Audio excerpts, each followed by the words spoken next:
Okay, we have Rosalie Cunningham's new album, Shoot Another Day, which came out in November. I certainly urge you to check it out. There will be a purchasing link just below this video. If I may, my first question to you is what compelled you to write a Bond theme, and were you ever tempted to add strings and orchestra to it? Um, well, absolutely, yeah. So it was first conceived as like a spectacularly grand symphonic, affair, but budget constraints and all that. And actually, in the end, I think the song kind of held up as a kind of rock song with a bit of Mellotron, which is kind of what I normally go for to add a fake bit of symphonic vibe. But yeah, obviously, given the chance, given the time and the money, I would have loved to have done it properly with an orchestra, and that's something I would look to do in the future.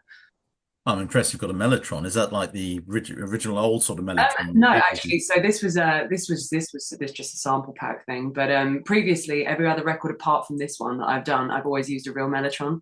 There's a guy called Andy Thompson who is the Mellotron go-to guy in the UK, and he always brings his Mellotron down to my studio or wherever I am at the time for recording. They're quite big, aren't they? They're quite hefty things, aren't Oh they? yeah, they're And quite temperamental as well. absolutely, yeah. I wouldn't want to play one live. Yeah, but all those early prog bands, Genesis and King Crimson, have got some tales of woe having Yeah. to engage with Melotrons on stage. Just linking to that first question, really, what is your favourite Bond theme then, out of interest? Oh God, so On the many spot. because so the obviously the 70s ones, the Thunderball, the Lulu, the obviously Live and Let Die. I mean, That guy. so yeah, it's hard to pick a favorite because there are just so many. Like the movies, there are so many good ones. Yeah, when McCartney It performs Live and Let Die live, it's just all still the does, content. yeah. I think it's absolutely fantastic. Um, Talking of Bond themes and Mellotrons, and this album certainly has a distinctive 60s vibe. Was that the aesthetic you were going for with this album? Are you do you consider yourself kind of a 60s child at least? Um, Not not yes, of not course. chronologically, I mean, but at No, least. not chronologically. Being born in 1990, I can't say that I was a 60s child, but unfortunately so. Yeah, the 60s and 70s, especially late 60s, early 70s, has been a period that I've always been drawn to aesthetically, musically, for whatever reason. I think, I mean, it's just an incredibly fertile period for the arts. So it's kind of, I think a lot of people in my generation feel the same. Um, so yeah, with the whole sort of look of it, I was going for the hypnosis covers. Okay. Oh wow. You know what I mean? But also spy movies type, The Prisoner, that sort of thing. With the location, we did it at this wonderful home. A friend of mine who's an artist, a sculptor called Jeff Lowe. He has this. His home is a work of art. His garden is a sculpture garden, all of his own sculptures, and so it had this kind of. I'm going to do more stuff there actually because I didn't really exhaust the possibilities. What you see on the cover is just a very, very small glimpse of what we actually shot, and I Mhm. think I want to do a music video there to kind of really get the aesthetic across. You could do like a special edition with all the added photos and things like that. All the added photos, yeah, but I think it just needs something needs to be shot there. It's Yeah. yeah. It's funny you say, my generation. I think you suggested my generation. A lot of you are looking back to the music of the 60s. My daughter is 15 and she's a big fan of Queen and bands like Right. that. Yeah. Is It's there something, is there something wrong with the music of this generation, do you think, then, that they're feeling they need to go back? it's not so much that there's something wrong. There's so much good stuff out there. I think it's just the way that it's channeled. Whereas back then you had all these channels that were tried and tested. You had the top of the pops and you had the charts and you trusted the charts because the stuff in there was absolute quality for the Mhm. vast majority of it. And, even the stuff that was considered crap at the time is still looking back really well recorded and quite well arranged and written. And now there's just so much rubbish out there that it's quite difficult for people, probably especially a 15-year-old, to know where to find good stuff. So it's easier to go back to things like that. Well, it might be my influence on her as well, so all the sort of Oh music I yeah. play, but I I was mean, my dad born. was certainly a huge influence on my musical taste. So I mean, I was born in 68. That makes me really old, but it would look so cool if my mother had taken me to Woodstock or something, even though I would only been about one. But famously, my father, I remember my mother said he saw the Rolling Stones on the TV for the first time in about 1964 and said, "Oh, they'll never last." But mm. there you go. Um, Heavy Pencil, interesting song. It feels as if it could have been that actually could have been lifted from like a 60s movie. Was that the inspiration for that one, really? Were you trying to go for that sort of feeling or vibe with that? It sounds very Yeah, I think everything I was writing around that time had that kind of vibe, and I wasn't necessarily going for it. I think I'm not quite sure. I mean, to me, that one when it first started sounded just like a classic prog track. When I first wrote it, and it kind of all came at once, which is weird listening to it. It doesn't sound like the kind of piece that would all come like that, but it did. And I tried to make sense of it to my partner Roscoe, who I work with recording wise, and and he just went, "You're on your own with this one. You're going to have to just finish it and just tell me what it's all about because I have no idea what you're going for." And so I was just thinking, yeah, it's this kind of proggy track, but then it took on this.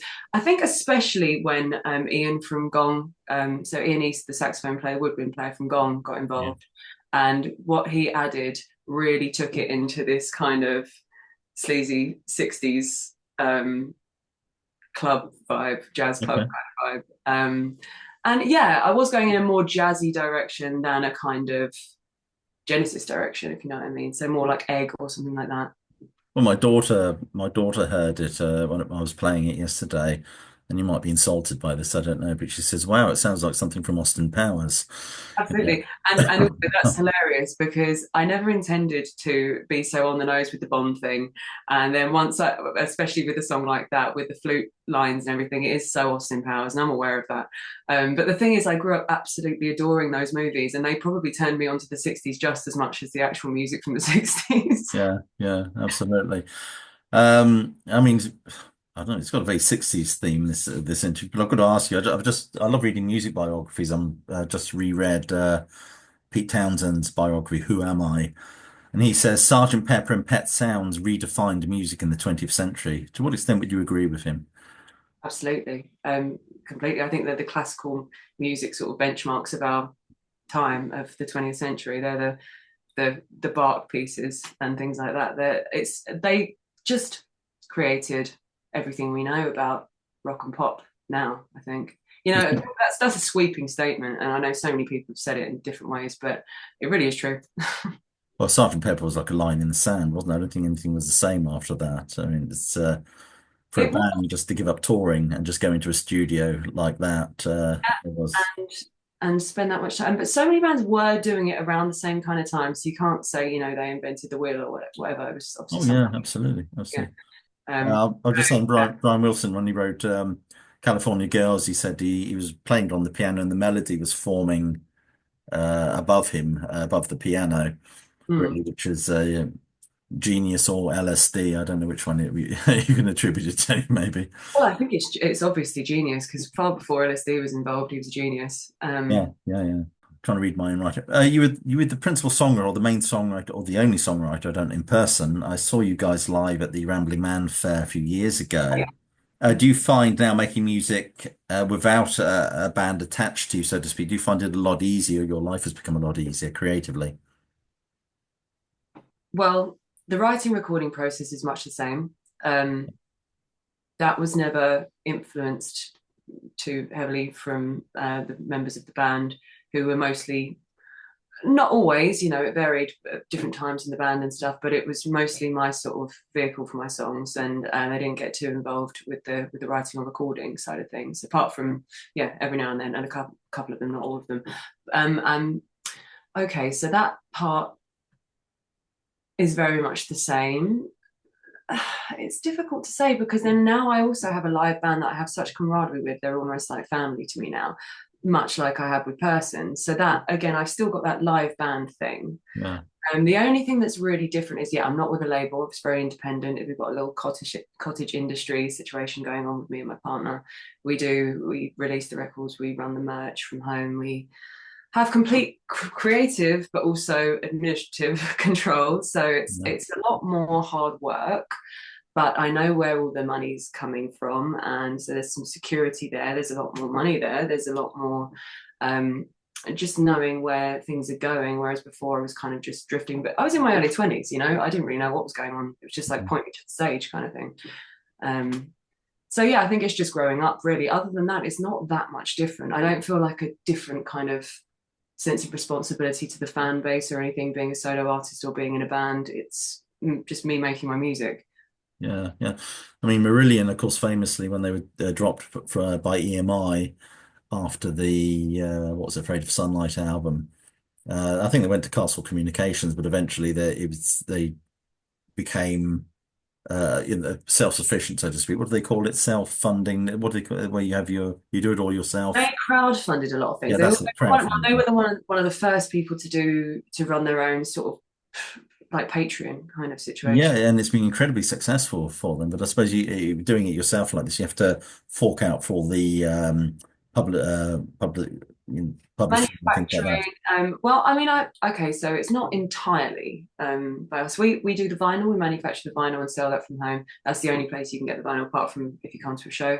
From my website, it's the only other place. But then we do work with Cherry Red on a distribution basis. So they do the digital and CDs for us, and they do actually give us quite a push with the marketing when I release an album, which is they don't have to do that. It's very kind of them. So I've got a very good relationship with those guys. And yeah, but other than that, it is just Roscoe and I doing pretty much everything. Probably looking to hire somebody at some point. I've got to ask you, do you have shares in Wetherspoons? No, I'll probably be banned if he ever hears the song, but no, I don't. What inspired that song anyway, particularly? I mean, it's I wrote it in Wetherspoons during just after lockdown. You know, when you could go out again and everyone was just going to Wetherspoons because it's one of the only places that you could kind of go. But there was that big scandal about the fact that he just laid off all of his workers and wasn't giving them the furlough and everything. And he had a pretty bad rap in the press at the time. But it's not necessarily about that. It wasn't like a political statement or anything. It was just what I found so hilarious was just the drinking culture of this country surrounding Wetherspoons. It was just all of these kids that were just like, way, we're off college or whatever, just drinking from buckets of like multicolored booze. And yeah, just yeah, the drinking culture in this country and how it's just sort of expected once you turn 18 that that's what you do with your Fridays and Saturdays. and why not? And why not? How on earth did you come up with the title Smut Peddler? And did you actually originally have any lyrics for that? No, it was an instrumental. It was just a riff that I was trying to stick on another song because I loved the riff and it wasn't fitting with any of my other bits and bobs that I had at the time. And Roscoe actually convinced me to use it and just said, "Well, just do the riff and then do it again but heavier." And I was like, "Okay, yeah, we'll do that then." And then it's just a little instrumental piece, and I called it Smut Peddler because that's what I call him. Ah, I see. Okay. I mean, we talk about this sort of the feel of the music on in this album. It does have a kind of a 60s vibe to it.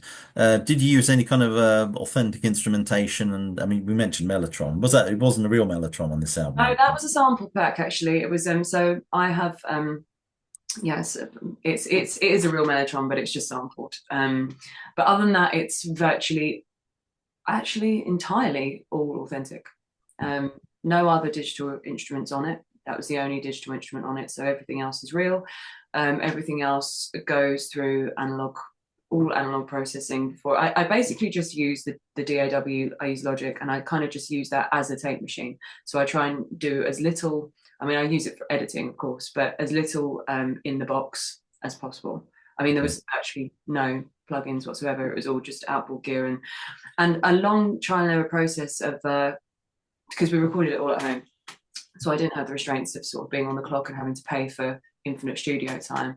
So we did have the luxury of kind of just trying every single mic in the house, trying every different position, trying this and that, and that's why it sounds the way it does. But yeah, we do have it's an awful lot of analog gear. Is that a Hoffman bass behind you? And that's a Hofner bass. Yeah, that's one of my many basses. I think between us we've got something stupid like 40 guitars. So They yeah. actually still make those. I know, obviously, bits No, of stuff all the this is time. 1963. So Wow. yeah, they do make them. Yeah, they do. The new ones are they're fairly decent actually, really cheap as well. So Yeah, yeah. 1963 Hoffman bass, but that's worth a few quid. it is. Yeah. What was the inspiration behind Stepped Out of Time? That was one that just sort of came to me very, very quickly. Sometimes they are just sent like that. And lyrically, well, it's just about the dance of life and death, really. Yeah, just about being here, making the most of it. And I think there was some sort of hallucinatory idea of DNA in the staircase. I can't quite remember where I got the sort of the feeling from, but yeah, I think it's self-explanatory anyway. Yeah, yeah. What are your thoughts on the sort of progressive rock genre? What's your relationship with in terms of progressive rock? Do you see yourself on the prog spectrum at all, or On the prog spectrum, yeah, and it is quite a spectrum. I have no problem with the idea that I could be a prog rock artist. I think many years ago it used to be a dirty word. I don't think it is at all anymore. But no? I think it's a misleading word. I think many people have a different idea of what it is. And as you've probably seen on the internet, people arguing over what it is, which is just hilarious. Yeah, Uh, yeah, and the definition of it, but by its very meaning, it means it's not defined by a particular set of sounds or chords or tropes, you know.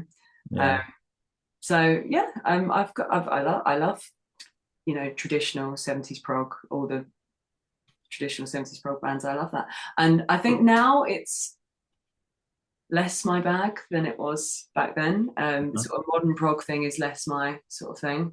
But that could just come down to recording as well. I'm really, really guilty of this. I can actually poo-poo really decent music because I don't like the sound of it production-wise.